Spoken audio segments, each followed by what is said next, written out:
ദൈവനാമത്തിന് മഹത്വമുണ്ടാകട്ടെ. നമ്മുടെ വളരെ സുപ്രധാനമായ ഒരു പഠന പരമ്പരയുടെ 103-ാമത്തെ അവതരണത്തിലാണ് റോമർക്ക് എഴുതിയ ലേഖനം. വീണ്ടെടുക്കപ്പെട്ടൊരു ദൈവപൈതലിൻ്റെ ജീവിതത്തിൽ വളരെയധികം നിർണായക സ്വാധീനം ചെലുത്തുവാൻ ശക്തമായി നൽകപ്പെട്ട കഴിവുള്ള ഒരു ലേഖനമാണ് റോമലേഖനം. വിശ്വാസത്താൽ ഒരു വ്യക്തി ദൈവസന്നിധിയിൽ നീതീകരിക്കപ്പെടും. ഈ വിഷയമാണ് ഈ പുസ്തകം കൈകാര്യം ചെയ്യുന്നത്. ആദ്യത്തെ 11 അധ്യായങ്ങൾ ഉപദേശപരമായ വിഷയങ്ങളാണ്. നാം ഇപ്പോൾ റോമലേഖനം 5-ാം അധ്യായത്തിലാണ്. അതിൻ്റെ 11 വാക്യങ്ങൾ അത് ഇന്ന് നാം ഉപസംഹരിക്കാൻ ആഗ്രഹിക്കുന്നു. ആദ്യ വേദഭാഗം വായിച്ചൊരുക്കി കൂടി ഒന്ന് കേൾക്കാം. വിശ്വാസത്താൽ നീതീകരിക്കപ്പെട്ട് കഴിയുമ്പോൾ നീതീകരണത്തിൻ്റെ അനന്തരഫലങ്ങളും അനുഗ്രഹങ്ങളുമാണ് ഈ വേദഭാഗം കൈകാര്യം ചെയ്യുന്നത്. ആദ്യത്തെ 5 വാക്യങ്ങളിൽ നീതീകരണത്തിൻ്റെ അനുഗ്രഹങ്ങളും 6 മുതൽ 11 വാക്യങ്ങളിലും അതിൻ്റെ പ്രതിഫലനങ്ങളും. വിശ്വാസത്താൽ നീതീകരിക്കപ്പെട്ടിട്ട് നമ്മുടെ കർത്താവ് യേശുക്രിസ്തു മൂലം നമുക്ക് ദൈവത്തോട് സമാധാനമുണ്ട്. നാം നിൽക്കുന്ന ഈ കൃപയിലേക്ക് നമുക്ക് അവൻ മൂലം വിശ്വാസത്താൽ പ്രവേശനവും ലഭിച്ചിരിക്കുന്നു. നാം ദൈവതേജസ്സിൻ്റെ പ്രത്യാശയിൽ പ്രശംസിക്കുന്നു. അതുതന്നെയല്ല, കഷ്ടത സഹിഷ്ണുതയെയും സഹിഷ്ണുത സിദ്ധതയെയും സിദ്ധത പ്രത്യാശയും ഉളവാക്കുന്നു എന്നറിഞ്ഞ് നാം കഷ്ടങ്ങളിലും പ്രശംസിക്കുന്നു. പ്രത്യാശയ്ക്കോ ഭംഗം വരുന്നില്ല. ദൈവത്തിൻ്റെ സ്നേഹം നമുക്ക് നൽകപ്പെട്ട പരിശുദ്ധാത്മാവിനാൽ നമ്മുടെ ഹൃദയങ്ങളിൽ പകർന്നിരിക്കുന്നുവല്ലോ. 6-ാം വാക്യം. നാം ബലഹീനരായിരിക്കുമ്പോൾ തന്നെ ക്രിസ്തു തക്ക സമയത്ത് അഭക്തർക്ക് വേണ്ടി മരിച്ചു. നീതിമാനു വേണ്ടി ആരെങ്കിലും മരിക്കുന്നത് ദുർലഭം, ഗുണവാനു വേണ്ടി പക്ഷേ മരിപ്പാൻ തുനിയുമായിരിക്കും. ക്രിസ്തുവോ നാം പാപികളായിരിക്കുമ്പോൾ തന്നെ നമുക്ക് വേണ്ടി മരിക്കയാൽ ദൈവം തനിക്ക് നമ്മോടുള്ള സ്നേഹത്തെ പ്രദർശിപ്പിക്കുന്നു. അവൻ്റെ രക്തത്താൽ നീതീകരിക്കപ്പെട്ട ശേഷമോ അവനാൽ എത്ര അധികമായി കോപത്തിൽ നിന്ന് രക്ഷിക്കപ്പെടും. ശത്രുക്കളായിരിക്കുമ്പോൾ തന്നെ നമുക്കവൻ്റെ പുത്രൻ്റെ മരണത്താൽ ദൈവത്തോട് നിരപ്പ് വന്നുവെങ്കിൽ നിരന്ന ശേഷം നാം അവൻ്റെ ജീവനാൽ എത്ര അധികമായി രക്ഷിക്കപ്പെടും. 11-ാം വാക്യം. അത്രയുമല്ല, നമുക്കിപ്പോൾ നിരപ്പ് ലഭിച്ചതിന് കാരണമായ നമ്മുടെ കർത്താവ് യേശുക്രിസ്തു മുഖാന്തരം നാം ദൈവത്തിൽ പ്രശംസിക്കുകയും ചെയ്യുന്നു. ഈ ഭാഗത്തിൻ്റെ ഉപസംഹാരമായി നമ്മൾ 6 മുതൽ 11 വാക്യങ്ങളിൽ നമ്മൾ ആദ്യത്തെ തലക്കെട്ട് നാം രക്ഷിക്കപ്പെടും എന്ന് തലക്കെട്ടി നമുക്ക് കാണാൻ കഴിയും. അപ്പോൾ നീതീകരണവും രക്ഷയും തമ്മിലുള്ള ബന്ധം അത് മനസ്സിലാക്കുക വളരെ പ്രധാനമാണ്. നീതീകരണവും രക്ഷയും തമ്മിലുള്ള ബന്ധം അത് റോമലേഖനം 5-ന്റെ 9-10 വാക്യങ്ങളിൽ കാണാം. നാം ബലഹീനരായിരിക്കുമ്പോൾ തന്നെ ദൈവം ക്രിസ്തുവിൽ നമുക്ക് വേണ്ടി പ്രവർത്തിച്ചു. 6-ാം വാക്യം. തക്ക സമയത്ത് കർത്താവ് യേശു അഭക്തരായ മനുഷ്യർക്ക് വേണ്ടി ക്രൂശിൽ മരിച്ചു. തക്ക സമയത്ത്. നാം പാപികളായിരിക്കുമ്പോൾ ക്രിസ്തു നമുക്ക് വേണ്ടി മരിച്ചു. നാം ദൈവത്തിൻ്റെ ശത്രുക്കളായിരുന്നപ്പോൾ തൻ്റെ പുത്രൻ്റെ മരണത്താൽ ദൈവത്തോട് നമ്മെ നിരപ്പിച്ചു. അപ്പോൾ നാം രക്ഷിക്കപ്പെടും. അപ്പോൾ ക്രിസ്തുവിലുള്ള കൃപയുടെയും ദൈവസ്നേഹത്തിൻ്റെയും അനന്തമായ ആഴം അത് നമുക്കിവിടെ കാണാൻ സാധിക്കും. അത് മനസ്സിലാക്കാൻ കഴിയണമെങ്കിൽ മനുഷ്യൻ്റെ തകർന്നടിഞ്ഞ അവസ്ഥ തിരിച്ചറിയണം.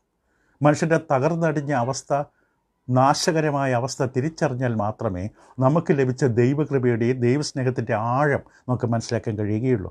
റോമലേഖനം 1:18 ദൈവത്തിൻ്റെ ക്രോധത്തെക്കുറിച്ച് നമുക്ക് കേട്ടു. 3:23 എല്ലാവരും പാപികളാണ്. 4:5 നമുക്ക് കാണാം.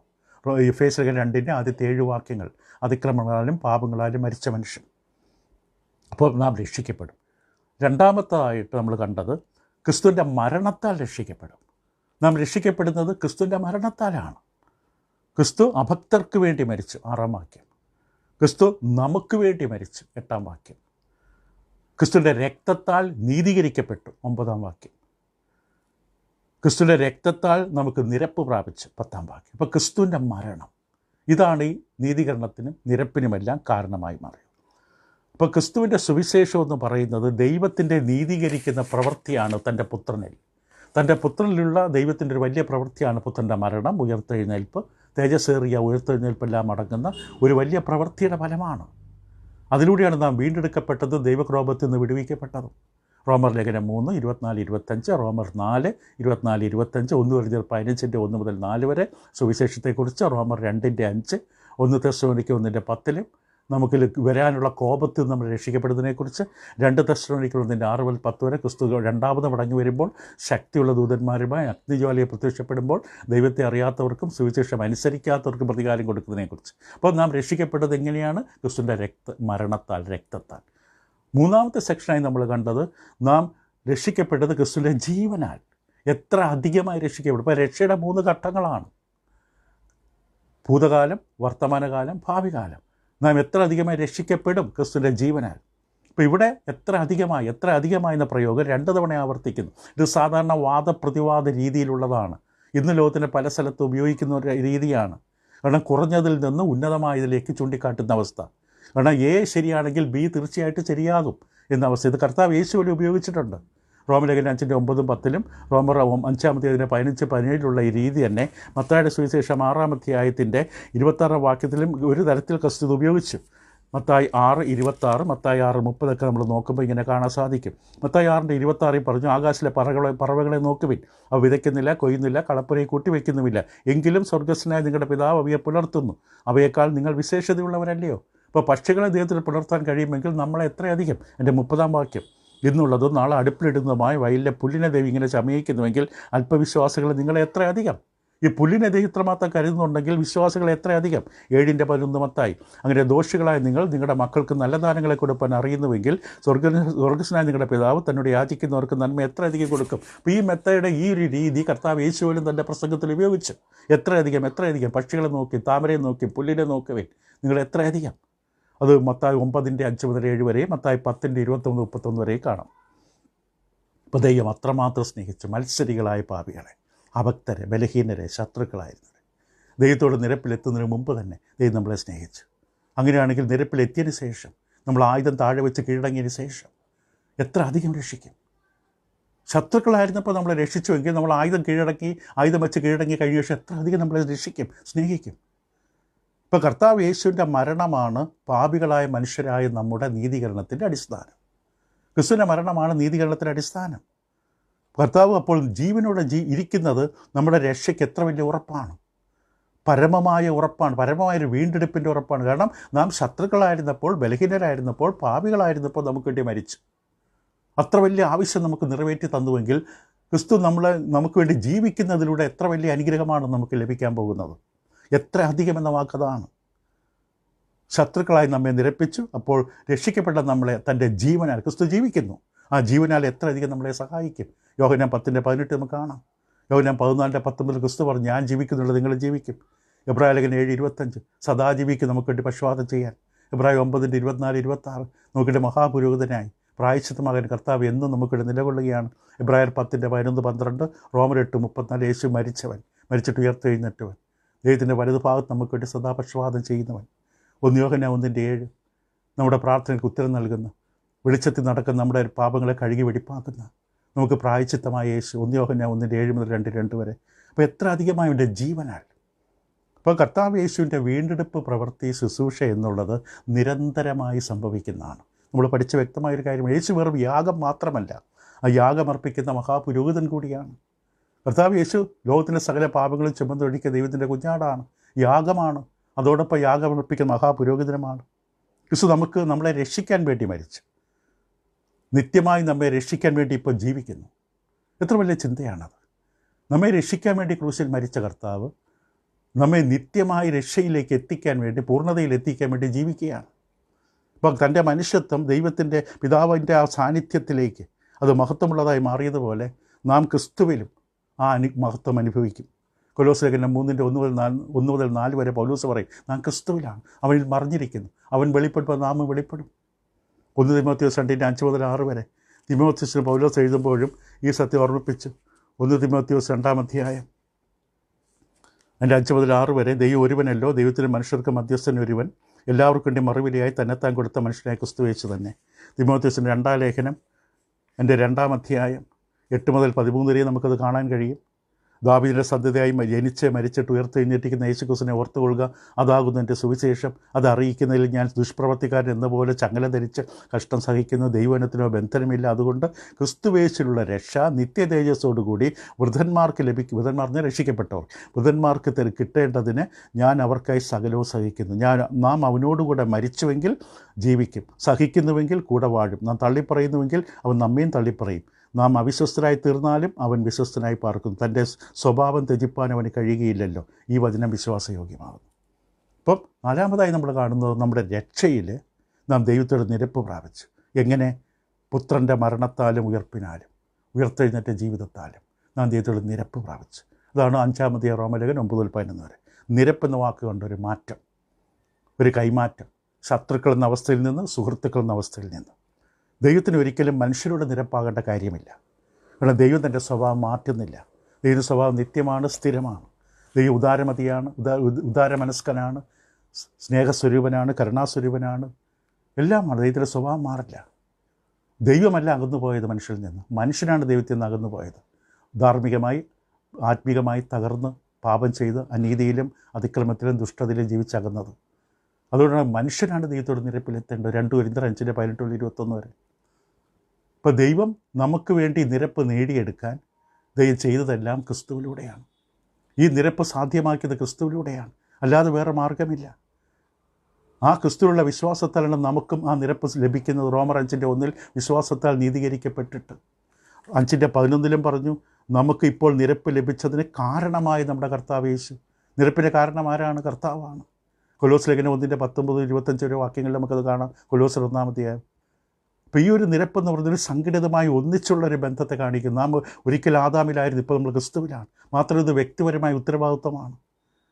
ദൈവം ഈ നിരപ്പെന്ന യാഥാർത്ഥ്യം ക്രിസ്തുവിൽ സാധിപ്പിച്ചു തന്നു. ഓരോ വ്യക്തികളും തീരുമാനിക്കണം, ഞാൻ ദൈവത്തോട് മത്സരിച്ച് ജീവിക്കണോ അതോ ദൈവത്തോടുള്ള ബന്ധം, സമാധാന ബന്ധം ക്രിസ്തുവിൽ അനുഭവിക്കണോ? നമ്മുടെ തീരുമാനമാണ്. സുവിശേഷം അനുസരിക്കണോ വേണ്ടയോ നമ്മൾ തീരുമാനിക്കണം. 2 കൊരിന്ത്യർ 5:14-21 വരെ, എഫേസ്യർ 2:11-22 വരെ, ലൂക്കോസ് 14:31-33 വരെയൊക്കെ വായിക്കാവുന്ന വേദഭാഗങ്ങളാണ്. നമ്മൾ ഉപസംഹാര പഠനത്തിലാണ് വിശദമായി നമ്മൾ വിഷയങ്ങൾ പഠിച്ച്, അനേക അവതരണങ്ങളിലൂടെ പഠിച്ച്. ഇപ്പം നാം ഇവിടെ 11-ാം വാക്യത്തിൽ ഇങ്ങനെ പറയുന്നു പൗലോസ്, അത്രയുമെല്ലാം നമുക്കിപ്പോൾ നിരപ്പ് ലഭിച്ചതിന് കാരണമായി നമ്മുടെ കർത്താവ് യേശുക്രിസ്തു മുഖാന്തരം നാം ദൈവത്തിൽ പ്രശംസിക്കുകയും ചെയ്യുന്നു. പൗലോസ് ഒരു സ്തുതിയിലേക്ക് ഇങ്ങനെ ഒരു പൊട്ടിത്തുറന്ന് പ്രവഹിക്കുന്നത് പോലെ, ഒരു കെട്ടിവെച്ചിരിക്കുന്ന അണക്കെട്ടിലെ വാതിൽ തുറക്കുന്ന പോലെ സ്തുതിയുടെ ഒരു വലിയൊരു പരമ്പര ഇവിടെ ചെയ്യുകയാണ്, തുറക്കുകയാണ് എൻ്റെ ഹൃദയത്തെ. കാരണം ക്രിസ്തുവിൽ താൻ കണ്ടെത്തിയ സന്തോഷം പൗലോസ് പ്രശംസിക്കുന്നു, ആനന്ദിക്കുന്നു. തന്നിലല്ല, താൻ ചെയ്ത എന്തെങ്കിലും കാര്യത്തിലല്ല, ദൈവത്തിൽ. അതാണ് പ്രധാനം, ദൈവത്തിൽ. 2-3 വാക്യങ്ങളിൽ താൻ സന്തോഷിച്ചു, ദൈവം നമുക്ക് വേണ്ടി ചെയ്തു തന്ന കാര്യങ്ങളിൽ, നമ്മുടെ അനുഗ്രഹങ്ങളിൽ. പക്ഷെ അത് അനുഗ്രഹത്തിൽ ഒതുങ്ങി നിന്നില്ല. ഇവിടെ ദൈവത്തിലാണ് ആനന്ദിക്കുന്നത്. ദൈവം ആരാണ്, ദൈവം എന്ത് ചെയ്തു എന്ന് ദൈവത്തിൽ ഇവിടെ വ്യക്തമായി പറയുന്നു. നമുക്ക് നിരപ്പ് ലഭിച്ചതിന് കാരണമായ നമ്മുടെ കർത്താവ് യേശുക്രിസ്തു മുഖാന്തരം നാം ദൈവത്തിൽ പ്രശംസിക്കുന്നു. ദൈവത്തിൽ. സാധാരണ നമ്മളെവിടെയെങ്കിലും യാത്ര കഴിഞ്ഞ് തിരിച്ച് വീട്ടിൽ വരുമ്പോൾ ഇവിടെ ഭാര്യയായാലും മക്കളായാലും ഒരു പക്ഷേ അവർ നേരിട്ട് ചോദിക്കും, അല്ലെങ്കിൽ മക്കൾ ചോദിക്കും, ഡാഡി എന്താ കൊണ്ടുവന്നത്? ഭാര്യ ചോദിക്കും, നിങ്ങൾ എന്തെങ്കിലും എനിക്ക് വേണ്ടി കൊണ്ടുവന്നോ? നിങ്ങൾ ഇന്ന സ്ഥലത്ത് പോയി, അവിടെ നല്ല സാരി കിട്ടും, നല്ല തുണികൾ കിട്ടും, നല്ല കളിപ്പാട്ടങ്ങൾ കിട്ടും, ഡാഡി എന്താണ് എനിക്ക് വേണ്ടി കൊണ്ടുവന്നത്? അവർ ഒരിക്കലും ഒരു പക്ഷേ മിക്കയിടത്തും പറയാറില്ല, അങ്ങ് വന്നത് നന്നായി, പപ്പ വന്നത് നന്നായി, പപ്പയെ ഞങ്ങൾ മിസ് ചെയ്തിരുന്നു എന്ന് പറയില്ല. എന്ത് കിട്ടുമെന്നാണ് പലപ്പോഴും ആഗ്രഹിക്കുന്നത്. അപ്പോൾ സാധാരണ നമ്മുടെ എല്ലാവരുടെയും ചിന്ത ഈ കുട്ടികളുടെ മനസ്സ് തന്നെയാണ്. അപ്പോൾ എന്താണ് എനിക്ക് കിട്ടുന്നത്, എന്താണ് എനിക്ക് കൊണ്ടുവന്നിട്ടുള്ളത്? അപ്പൻ വന്നു എന്നുള്ളതല്ല, പിതാവായി ദൈവം എനിക്ക് തന്നു എന്നല്ല. ദൈവം എനിക്ക് തന്നതിനേക്കാൾ ഉപരി ദൈവത്തിൽ സന്തോഷിക്കണം, ദൈവത്തിൽ പ്രശംസിക്കണം. ദൈവം എന്ത് തരുന്നു എന്നുള്ളതല്ല. ഇപ്പം പ്രശംസ, ആനന്ദം, സ്തുതി എന്നും ദൈവത്തിന് കൊടുക്കണം. ഇപ്പം നമുക്കെന്തെങ്കിലും ലഭിക്കും എന്നുള്ളതല്ല. ഇപ്പോൾ പൗലോസ് അതേപോലെയാണ്, ദൈവത്തിൽ പ്രശംസിക്കുക, ദൈവത്തിൽ സന്തോഷിക്കുന്നു. അപ്പോൾ അവിശ്വാസം ഈ നിരപ്പിനെ തള്ളിക്കളഞ്ഞ് നശിച്ചു കൊണ്ടിരിക്കും.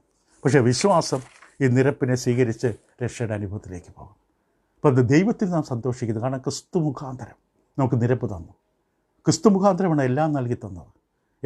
എല്ലാ സമ്പന്നതകളും ആത്മീയ അനുഗ്രഹങ്ങളും ക്രിസ്തുവിലൂടെയാണ്. അപ്പോൾ ഈ നിരപ്പ് നാം ക്രിസ്തുവിൽ സ്വീകരിച്ചു. അതുകൊണ്ട് ദൈവത്തിനാണ് സകല മഹത്വവും. ദൈവമാണ് എല്ലാം നമുക്കിട്ട് ചെയ്തത്.